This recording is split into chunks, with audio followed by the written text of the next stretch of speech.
நண்பர்களுக்கு வணக்கம். இந்த வீடியோவில் ஒரு இன்ட்ரெஸ்டிங்கான விஷயத்தை பற்றி பார்ப்போம். அதாவது இஸ்ரேல் நாட்டு ஊடகங்கள்லாம் பார்த்தீங்கன்னா, இப்போ ஒரு பரபரப்பான விவாதம் ஒன்று பண்ணிட்டு இருக்காங்க அப்படின்னு பார்க்கப்படுது. துருக்கி நாட்டை வந்து எப்படி இஸ்ரேல் வந்து ஓரங்கட்டுச்சோ, அதாவது இந்த காசாவோடைய பீஸ் பிளானுக்கு துருக்கியோட ஆர்மி வர மாதிரி இருந்தது. அதை வந்து இஸ்ரேல் வந்து ஓரங்கட்டுச்சு அப்படின்னு பார்க்குறோம். ஸோ அதே மாதிரி பாகிஸ்தானையும் முழுசாக தடுத்து நிறுத்தணும் அப்படின்ற மாதிரி இஸ்ரேலில் இருக்கக்கூடிய இராணுவ தளபதிகளும் மற்றும் இந்த பத்திரிகையாளர்களும் வந்து பெருசாக சொல்லிட்டு இருக்காங்க அப்படின்னு பார்க்கப்படுது.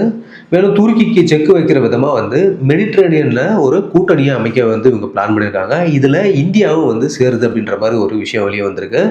ஏன் முதல்ல இந்தியா இதில் சேரணும் அப்படின்றதையும் நம்ம பார்க்கலாம். வாங்க வீடியோக்குள்ளே ஃபுல்லாக போயிட்டு பார்ப்போம். சரி, முதல்ல இந்த காசாவுடைய பாகிஸ்தான் ராணுவம் இது நமக்கு தெரிஞ்ச விஷயம் தான். அதாவது இந்த டொனால்ட் ட்ரம்ப் வந்து ஒரு வித்தியாசமான திட்டத்தை வந்து சொல்லியிருந்தார். அது என்னன்னா, காசாவோட அமைதியை திருப்பியும் கொண்டு வர்றதுக்காக அங்கே பாகிஸ்தான் நாட்டு வீரர்களை வந்து கொண்டு வந்து நாங்கள் நிறுத்த போகிறோம் அப்படின்ற மாதிரி ஒரு விஷயத்தை அவர் சொல்லியிருந்தார். அவர் என்ன நினைக்கிறாருன்னா, பாகிஸ்தான் ராணுவத்தை வச்சு ஹமாஸை வந்து அமைதியான ஒரு விஷயங்களுக்காக கட்டுப்படுத்த முடியும் அப்படின்ற மாதிரி அவர் தப்பு கணக்கு போடுறாரு அப்படின்னு தான் சொல்கிறாங்க. ஆனால் இது ரொம்ப ஆபத்தான விஷயம் அப்படின்னு சொல்லிட்டு இஸ்ரேல் நாட்டு நிபுணர்கள்லாம் வந்து பயப்படுறாங்க அப்படின்னு சொல்லப்படுது. முதல்ல இஸ்ரேல் ஏன் இதில் கவலைப்படுது அப்படின்னு நம்ம பார்ப்போம். அதாவது இஸ்ரேலுடைய ஊடகங்கள்லாம் வந்து இதை பற்றி பல கட்டுரைகளை வந்து வெளியிட்டிருக்காங்க அப்படின்னு பார்க்குறாங்க. அவங்க முக்கியமான 3 விஷயத்தை வந்து இங்கே வைக்கிறாங்க. முதல்ல என்ன அப்படின்னா, இந்த ஹமாஸோட ஆதரவு. அதாவது பாகிஸ்தான் ராணுவத்தோட உயர் அதிகாரிகள் வந்து அமெரிக்காவுக்கு ஆதரவாக வந்து பேசுகிற மாதிரி தெரியலாம். ஆனால் அங்கே இருக்கக்கூடிய சாதாரண வீரர்களும் சரி, சின்ன சின்ன அதிகாரிகளும் சரி, ஹமாஸ் அமைப்புக்கு தான் மனதளவில் ஆதரவு தருவாங்க அப்படின்ற மாதிரி இந்த கட்டுரைகள் சொல்லுது. அடுத்து வந்து என்ன சொல்கிறாங்கன்னா, துரோக பயம் அப்படின்னு சொல்கிறாங்க. அது என்னன்னா, ஒருவேளை வந்து பாகிஸ்தான் வீரர்கள் வந்து காசாக்குள்ளே வந்தாங்க அப்படின்னா அவங்க இஸ்ரேலுக்கு தெரியாமல் ஹமாஸ் அமைப்புக்கு வந்து ஆயுதங்களை கொடுத்து இன்னும் அவங்கள பவர்ஃபுல்லாக மாற்றுவாங்க அப்படின்ற மாதிரி ஒரு விஷயத்தை வந்து இஸ்ரேல் மக்கள் நினைக்கிறாங்க அப்படின்னு சொல்லப்படுது.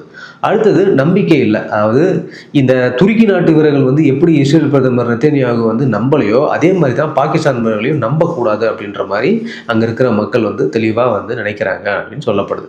சரி, இப்போ நமக்கும் பாகிஸ்தானுக்கும் இருக்கிற பிரச்சனை இது உலக அறிஞ்ச விஷயம் தான். என்ன அப்படின்னா, நமக்கு அவங்களுக்கும் இந்த காஷ்மீர் பிரச்சனை இருக்குது. இடம் பிரச்சனையால் காலங்காலமாக வந்து சண்டை போட்டுட்ருக்கோம். ரைட்டு. சரி, இஸ்ரேலுக்கும் பாகிஸ்தானுக்கும் ஏன் பிரச்சனை இருக்குது அப்படின்னு நம்ம பார்க்கும்போது, பாகிஸ்தான் உருவானது பார்த்தீங்கன்னா 1947. நமக்கு எப்போ வந்து இண்டிபெண்டன்ஸ் கிடச்சதோ அவங்களுக்கும் அந்த டைமில் தான் கிடச்சிது அப்படின்னு நம்ம பார்க்குறோம். இஸ்ரேலை வந்து இந்த பாகிஸ்தான் இப்போ வரைக்கும் ஒரு நாடாக கூட வந்து அங்கீகரிக்கலை அப்படின்னு பார்க்கணும். முக்கியமான விஷயம் என்னென்னா, பாகிஸ்தானோட பாஸ்போர்ட்டில் என்ன மென்ஷன் ஆகிருக்கும் இன்னிய டேட் வரைக்குமே பார்த்தீங்கன்னா, இஸ்ரேலை தவிர அனைத்து நாடுகளுக்கும் செல்லலாம் அப்படின்ற மாதிரி ஒரு விஷயம் தான் அவங்களுடைய பாஸ்போர்ட்டில் இருக்கும் அப்படின்னு பார்க்கப்படுது. இதுக்கு பதிலடியாக வந்து இஸ்ரேலும் இப்போ வரைக்கும் அவங்க நாட்டில் எந்த ஒரு பாகிஸ்தானுக்கும் வந்து வீசா வழங்காது அப்படின்னு பார்க்குறோம். சரி, இப்போ பாகிஸ்தான் சுதந்திரம் அடைஞ்ச அடுத்த ஆண்டே பார்த்தீங்கன்னா, இஸ்ரேலுக்கும் இந்த அரபு நாடுகளுக்கும் வந்து ஒரு சண்டை வந்துச்சு 1948 அப்படின்னு நம்ம பார்க்குறோம். அப்போ பாகிஸ்தான் என்ன பண்ணுச்சு அப்படின்னா, அதிகாரப்பூர்வமாக வந்து இந்த போரில் வந்து ஈடுபடலை அப்படின்னாலும் செக்கோஸ்லோவேக்கியேருந்து கிட்டத்தட்ட 2 லட்சம் AK-47 துப்பாக்கிகளை வந்து ரகசியமாக வாங்கி அரபு நாடுகள்லாம் வந்து அனுப்பிச்சிது அப்படின்னு பார்க்குறோம். அது மட்டும் இல்லாமல் எகிப்துக்காக 3 போர் விமானங்கள் வந்து பாகிஸ்தான் வாங்கி அவங்களுக்கு கொடுத்ததாகவும் ஒரு விஷயம் இருக்குது. ரொம்ப முக்கியமான விஷயம் என்ன அப்படின்னா, இந்த வான்வழி மோதல் அப்படின்னு பார்க்குறோம். அதாவது 1967 மற்றும் இந்த 1973 சண்டையில் இந்த பாகிஸ்தானுடைய படை வீரர்கள் வந்து இஸ்ரேலுக்கு எதிராக போரிட்டாங்க அப்படின்னு சொல்லப்படுது. சைஃபுல் அசாம் அப்படின்னு சொல்லக்கூடிய ஒரு பாகிஸ்தானுடைய பைலட் என்ன பண்ணியிருக்காருன்னா, இஸ்ரேலுடைய விமானங்களை வந்து சுட்டு வீழ்த்தினாரு அப்படின்ற மாதிரிலாம் விஷயங்கள் வந்திருக்குது அப்படின்னு பார்க்குறோம். 1973 யோம் கிப்பூர் போர்லையும் பார்த்தீங்கன்னா, பாகிஸ்தான் வீரர்கள் வந்து சிரியா மற்றும் எகிப்துக்கு ஆதரவாக வந்து விமானங்களை ஓட்டி இஸ்ரேலினுடைய நிலைகள் மீது தாக்குதலை வந்து நடத்தியிருக்காங்க அப்படின்னு பார்க்குறது. அதாவது முழுக்க முழுக்க இவங்க இந்த அரபு நாடுகளுக்கு உதவி பண்ணுறன்ற பேரில் இஸ்ரேல் மேலே அப்போலேருந்தே இவங்க தாக்குதல் நடத்திருக்காங்க, தாக்குதல் நடத்த திட்டம் போட்டிருக்காங்க அப்படின்னு பார்க்குறோம். அது மட்டும் இல்லாமல் இந்த பாகிஸ்தானோட அணுகாத திட்டம், அதாவது இஸ்ரேலினுடைய ஆப்ரேஷன் ஒன்று அவங்க ரெடி பண்ணி வச்சுருந்தாங்க. 1980 வந்து பார்த்தீங்கன்னா, பாகிஸ்தான் வந்து அணுகுண்டை வந்து தயாரிக்க முயற்சி செஞ்சது இது எல்லாருக்குமே தெரிஞ்ச விஷயம். அதை தடுக்கிறதுக்கு இஸ்ரேல் வந்து ஒரு ரகசிய திட்டம் போட்டுச்சு அப்படின்னு பார்க்குறோம். எப்படி வந்து ஈராக்கினுடைய அணு உலைகள் மீது வந்து பார்த்தீங்கன்னா இஸ்ரேல் தாக்குதல் நடத்துச்சோ, அதே மாதிரி இந்த கர்த்வா அப்படின்னக்கூடிய இந்த பாகிஸ்தானுடைய அணு உலைகள் இருக்கக்கூடிய இடத்துல வந்து குண்டு வீசி தாக்குதல் நடத்த திட்டமிட்டுச்சுன்னு பார்க்குறோம். இதுக்கு இந்தியாவுடைய உதவியை வந்து இஸ்ரேல் கேட்டதாக வந்து ஒரு பரபரப்பு நியூஸும் இருக்குது. ஆனால் அப்போதைய சர்வதேச சூழ்நிலை காரணமாக வந்து இந்த விஷயம் வந்து செயல்படாமல் போயிடுச்சு அப்படின்னு பார்க்குறோம். அது மட்டும் இல்லாமல் இந்த 2008 மும்பை தாக்குதலில் இந்த நரிமன் ஹவுஸை வந்து இந்த பாகிஸ்தானோட தீவிரவாதிகள் தான் வந்து டார்கெட் பண்ணாங்க அப்படின்னு பார்க்குறோம். அதாவது இந்த பாகிஸ்தானோட தீவிரவாதிகள் இந்த லஷ்கர் தொய்பா வந்து பார்த்தீங்கன்னா மும்பையில் தாக்குதல் நடத்துனாங்க. இது நமக்கு எல்லாருக்குமே தெரியும். தாஜ் ஹோட்டல் எல்லா இடத்துலையும் இவங்க வந்து இந்த ரயில்வே ஸ்டேஷனு எல்லாத்துலையும் பண்ணானுங்க. இதில் இன்னொரு முக்கியமான விஷயம் என்ன அப்படின்னா, இந்த யூதர்களுடைய கலாச்சார மையம் மையமாக இருக்கக்கூடிய நரிமன் ஹவுஸை வந்து இவங்க குறி வச்சாங்க அப்படின்றது நமக்கு எல்லாருக்குமே தெரியும்.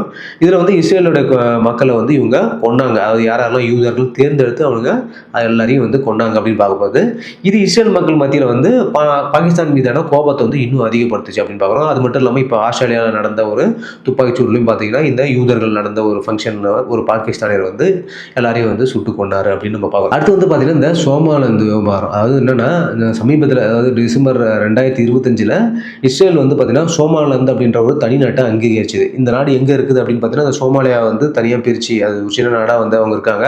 அவங்க இப்போ வரைக்கும் தனி பாஸ்போர்ட் யூஸ் பண்ணுறாங்க, தனி நாணயம் யூஸ் பண்ணுறாங்க. அது சோமாலியா மாதிரி அடிக்கடி சண்டை போடுறதுனால கிடையாது, ரொம்ப அமைதியாக வாழக்கூடிய நாடு அப்படின்னு நம்ம பார்க்குறோம். இந்த நாட்டை வந்து நேற்று வந்து நெத்தனியாகு வந்து நாங்கள் ஒரு சர்வதேச நாடாக உங்களை வந்து நாங்கள் அங்கீகரிக்கிறோன்ற மாதிரி அந்த நாடு ஒத்துக்குச்சு. ஸோ இதுக்கு வந்து பார்த்தீங்கன்னா, இந்த அரபு நாடுகள் மற்றும் பாகிஸ்தான் வந்து பயங்கர எதிர்ப்பு தெரிவிச்சிருக்காங்க. இது வந்து சர்வதேச சட்டத்துக்கு எதிரானது அப்படின்ற மாதிரிலாம் பாகிஸ்தான் வந்து கண்டனம் தெரிவிச்சது அப்படின்னு பார்க்குறோம். ஸோ எப்படி வந்து பார்த்தீங்கன்னா, இந்தியாவும் பாகிஸ்தானுக்கும் வந்து சுத்தமாக செட் ஆகாதோ அதே மாதிரி இஸ்ரேலுக்கும் பாகிஸ்தானுக்கும் சுத்தமாக செட் ஆகாது அப்படின்னு பார்க்குறோம். எப்போவுமே அவங்க ரெண்டு பேருமே வந்து ஒரு எதிரி நாடு அப்படின்றது தான் இதுலேருந்து தெளிவாக தெரியுது. இந்த ஒரு விஷயத்துக்காக தான் அவங்க பார்டரில் கொண்டு வந்து இந்த பாகிஸ்தான் வீரர்களை வைக்கிறதுக்கு வந்து ஒரு கன்சர்னாக இஸ்ரேல் பார்க்குது அப்படின்னு நம்ம இதில் வந்து தெளிவாக தெரியுது. அமெரிக்க அதிபர் இந்த டொனால்ட் ட்ரம்ப் வந்து பார்த்தீங்கன்னா, பாகிஸ்தானோட ராணுவ தளபதி அசிம் முனிரை வந்து ரொம்ப பிடிக்கும். அவர் வந்து எனக்கு ரொம்ப பிடிச்ச ஒரு ஃபீல்டு மார்ஷல் அப்படின்ற மாதிரிலாம் ட்ரம்ப் வந்து சொல்கிறாரு. ட்ரம்ப் என்ன மைண்ட் செட்டில் சொல்கிறாருன்னு நமக்கு தெரில. ஆனால் இஸ்ரேல் ஊடகங்கள் என்ன சொல்லுது அப்படின்னா, ட்ரம்ப் வந்து ஒரு கனவு உலகத்தில் வாழுறாரு. அவர் வந்து பாகிஸ்தானோட உண்மையான முகம் இது வரைக்கும் தெரியல அவருக்கு அப்படின்ற மாதிரி பயங்கரமாக விமர்சனம் பண்ணியிருக்காங்க. அதாவது இன்டர்நெட்டில் பொறுத்த வரைக்கும், அதாவது இணையத்தில் இஸ்ரேலுக்கு எதிராக அதிகமான கருத்துக்களை பரப்புறது ஆப்போசிட்டாக அப்படின்னு பார்த்தீங்கன்னா, முதல்ல இருக்கிறது இந்த பாகிஸ்தான், அடுத்து இருக்குது துருக்கி அப்படின்னு தான் வந்து இஸ்ரேல் மக்கள் வந்து கணிச்சிருக்காங்க. அதுதான் உண்மையும் கூட. ஏன்னா அதிகமாக இஸ்ரேலை பற்றி பரப்புறதும் இந்த ரெண்டு நாடுகள் தான் அப்படின்னு வந்து ரொம்ப தெளிவாக தெரியுது. பாகிஸ்தான் ராணுவத்துக்கிட்ட எப்படி வந்து காசாவை ஒப்படைக்கிறது, இது வந்து காசாவை மட்டும் இல்லாமல் இஸ்ரேலினுடைய பாதுகாப்புக்குமே வந்து ஒரு அச்சுறுத்தல் அப்படின்ற மாதிரி அவங்க பார்க்குறாங்க. இதுக்கிடையில் பார்த்தீங்கன்னா, இந்த துருக்கி, பாகிஸ்தான் மற்றும் அசர்பைஜான் இந்த கூட்டணிக்கு வந்து செக் வைக்கிற விதமாக இப்போது மெடிட்டரேனியனில் ஒரு புதிய கூட்டணி உருவாகிருக்கு அப்படின்னு பார்க்குறோம். இந்தியா வந்து இந்த கூட்டணியில் சேரப்போகுது அப்படின்ற மாதிரி ஒரு பேச்சு போயிட்டுருக்கு. முதல்ல நம்ம இந்தியா ஏன் இதில் சேரணுன்றதை வந்து நம்ம தெளிவாக பார்க்கணும். நான் சொன்ன மாதிரி பார்த்தீங்கன்னா, ஒரு பக்கம் இந்த துருக்கியும், பாகிஸ்தான் மற்றும் இந்த அசர்பைஜான் ஆகிய 3 நாடுகளும் பார்த்தீங்கன்னா, ஒரு கூட்டணியாக வந்து செயல்படுறாங்க அப்படின்னு நம்ம பார்க்குறோம். இதுக்கு பதிலடி கொடுக்கறதுக்கு பார்த்தீங்கன்னா, இப்போ இஸ்ரேலு, கிரீஸ் மற்றும் சைப்ரஸ் நாடுகள் மற்றும் இந்த அர்மேனியா கூட சேர்ந்து ஒரு பலமான கூட்டணியை உருவாக்கிட்டு இருக்காங்க அப்படின்னு பார்க்குறோம். ஸோ முதல்ல என்ன நடந்துச்சு அப்படின்னு நம்ம தெரிஞ்சுப்போம். அதாவது டிசம்பர் 22ஆம் தேதி பார்த்தீங்கன்னா, ஜெருசலத்தில் 10வது இஸ்ரேல், கிரீஸ், சைப்ரஸ் உச்சி மாநாடு வந்து நடந்துச்சு அப்படின்னு பார்க்குறோம். இதில் முக்கிய முடிவுகள் எடுத்திருக்காங்க. என்ன அப்படின்னா, துருக்கியினோட ஆதிக்கத்தை தடுக்கிறதுக்கு கிட்டத்தட்ட 2500 வீரர்கள் கொண்ட ஒரு ரேபிட் ரெஸ்பான்ஸ் ஃபோர்ஸை வந்து இவங்க உருவாக்கியிருக்காங்க அப்படின்னு சொல்லப்படுது. அடுத்தது மின்சார இணைப்பு. அதாவது உலகிலேயே வந்து மிக நீள மற்றும் ஆழமான கடல்களில் செல்லக்கூடிய மின்சார கேபிள் மூலமாக இந்த 3 நாடுகளையும் இணைக்கிறதுக்கு வந்து இவங்க பிளான் பண்ணியிருக்காங்க அப்படின்னு பார்க்கப்படுது. இதோட மதிப்பு மட்டும் பார்த்தீங்கன்னா கிட்டத்தட்ட 2 பில்லியன் யூரோ அப்படின்னு சொல்கிறாங்க. ஏன் இந்த கூட்டணி அப்படின்னு பார்த்தோன்னாக்கா, இது வந்து முக்கியமாக இந்த துருக்கிக்கு எதிரான ஒரு வியூகத்தை அமைக்கணும் அப்படின்றதுக்காக. துருக்கியோட அதிபர் இந்த எர்டோகன் பார்த்தீங்கன்னா, தன்னோட ஆதிக்கத்தை இந்த மெடிட்டரேனியன் சி மற்றும் இந்த காக்கஸ் பகுதியில் வந்து விரிவாக்கிறதுக்கு ரொம்ப ஆர்வமாக இருக்காரு அப்படின்னு பார்க்குறோம். அதாவது இவங்க என்ன பண்ணிட்டு இருக்காங்க அப்படின்னு பார்த்தீங்கன்னா, இந்த கிரீஸ் மற்றும் சைப்ரஸ் நாடுகளுடைய கடல் எல்லைகளை வந்து இந்த துருக்கி ஆக்கிரமிச்சுட்டே வந்துட்டு இருக்கு அப்படின்னு பார்க்குறோம். எப்படி வந்து இந்த சவுத் சைனா சீயை வந்து சைனா ஆக்கிரமிக்குதோ அதே மாதிரி மெடிட்டரேனியனில் இவங்க இந்த வேலையை பார்த்துட்டு இருக்காங்க அப்படின்னு சொல்லப்படுது. இதில் வந்து பாகிஸ்தானோட கனெக்ஷனும் வந்து ரொம்ப முக்கியமாக நம்ம பார்க்கணும். அதாவது இந்த காஷ்மீரோட விவாதத்தில் வந்து எப்போதுமே துருக்கி பாகிஸ்தானுக்கு சப்போர்ட் பண்ணி இந்தியாவுக்கு அகேன்ஸ்டாக வந்து நிறைய பேசிகிட்டே இருப்பாங்க. அதே மாதிரி அசர்பைஜான் அர்மேனியா போரில் வந்து இந்த துருக்கியும் பாகிஸ்தானும் சேர்ந்து அசர்பைஜானுக்கு ஆயுதத்தை கொடுத்தாங்க. அந்த நேரத்தில் தான் அந்த நகாரோ கரோபாவில் வந்து பெரிய பிரச்சனையாகி அர்மேனியா வந்து அந்த இடத்துல வந்து ஒரு தோல்வி தான் சந்திச்சது அப்படின்னு நம்ம பார்க்குறோம். அர்மேனியா ஏன் ரொம்ப முக்கியம் அப்படின்னா, அர்மேனியாவுக்கு துருக்கி மற்றும் அசர்பைஜானால் பெரிய ஆபத்து இருக்குன்றது நமக்கு தெரியும். ஏன்னா இந்த நகாரோ கரோபா வார்லேயே வந்து நம்ம அதை பார்த்துருக்கோம். இந்தியா இப்போ அர்மேனியாவுக்கு வந்து மிகப்பெரிய ஒரு ஆயுத விநியோகஸ்தராக இருக்குது. அதாவது பினாகா ராக்கெட் சிஸ்டம், இந்த ஆகாஷ் ஏவுகணை மற்றும் இந்த சுவாதி ரேடார், இந்த மாதிரி நிறைய விஷயங்களை வந்து நம்ம அர்மேனியாவுக்கு விற்றுருக்கோம் அப்படின்னு பார்க்குறோம். அர்மேனியா வந்து காக்கஸ் பகுதியினுடைய இஸ்ரேல்னு கூட வந்து நிறைய பேர் சொல்லுவாங்க. ஏன் அப்படின்னா, இஸ்ரேல் எப்படி வந்து இந்த மத்திய கிழக்கில் வந்து ஒரு ஜனநாயக நாடாக இருக்குதோ அதே மாதிரி அர்மேனியா வந்து பார்த்தீங்கன்னா இந்த துருக்கி பாகிஸ்தான் கூட்டணிக்கு ஒரு தடையாக இருக்கக்கூடிய ஒரு நாடு அப்படின்னு நம்ம பார்க்குறோம். இந்தியா ஏன் இந்த குவாட்ல வந்து சேரணும் அப்படின்னா, இந்தியா, இஸ்ரேல், கிரீஸ் மற்றும் இந்த சைப்ரஸ் ஆகிய 4 நாடுகளும் சேர்ந்து பார்த்தீங்கன்னா, ஒரு மெடிட்டரேனியன் குவாட வந்து அமைக்கணும் அப்படின்றது தான் வந்து முக்கியமான பேச்சாவே இங்க இருக்கு. அதாவது இந்தியாவோட பாதுகாப்பு ஏற்றுமதியில அதாவது 2023, 24ல பார்த்தீங்கன்னா, கிட்டத்தட்ட 26,000 கோடிய வந்து தாண்டி இருக்குன்னு பார்க்குறோம். இதுல முக்கியமான நாடு எதுன்னு பார்த்தீங்கன்னா, அர்மேனியா மற்றும் கிரீஸ். இந்த நாடுகள் தான் வந்து அதிக அளவுல நம்ம ஏற்றுமதியை பண்ணியிருக்கோம் அப்படின்றது தான் இங்க முக்கியமான விஷயம். இந்தியாவை மத்திய கிழக்கு நாடுகள் வழியா ஐரோப்பாவோட இணைக்கிற இந்த ஒரு கார்டு இருக்கு. அது என்னன்னா இந்த India, middle east, Europe economic corridor அப்படின்னு சொல்லுவாங்க. இந்த திட்டத்துக்கு இஸ்ரேல் மற்றும் கிரீஸ் நாடுகளோட உதவி வந்து கண்டிப்பா நமக்கு தேவைப்படுது அப்படின்னு பார்க்குறோம். துருக்கி, பாகிஸ்தான், அஜர்பைஜான் கூட்டணியை வந்து கண்டிப்பா நம்ம சமாளிக்கணும். ஏன்னா இந்த மாதிரியான ஒரு எக்கனாமிக் காரிடர் நம்ம பண்ணும்பொழுது இவங்க தொல்லை கொடுப்பாங்க அப்படின்றது நமக்கு நல்லாவே தெரியும் அங்க. ஸோ நாம அவங்களுக்கு எதிரான நாடுகள், அதாவது எதிரான நாடுகள்லாம் யார் யாரு? அர்மேனியா, கிரீஸ் இவங்க கூட வந்து நம்ம கை கோக்கிறது தான் வந்து புத்திசாலித்தனம் அப்படின்னு நம்ம சொல்றோம். அதாவது எதிரிக்கு எதிரி கண்டிப்பா நண்பனாக தான் இருக்க முடியும் அப்படின்றது தான் இங்க வாதமாகவே இருக்கு.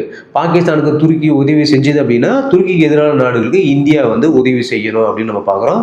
மேலும் வெறும் அமைதியை மட்டுமே பேசாம ஆயுதங்களையும் வந்து இந்தியா இப்போ கொடுக்க ஆரம்பிச்சுது அப்படின்னு தான் பார்க்கப்படுது.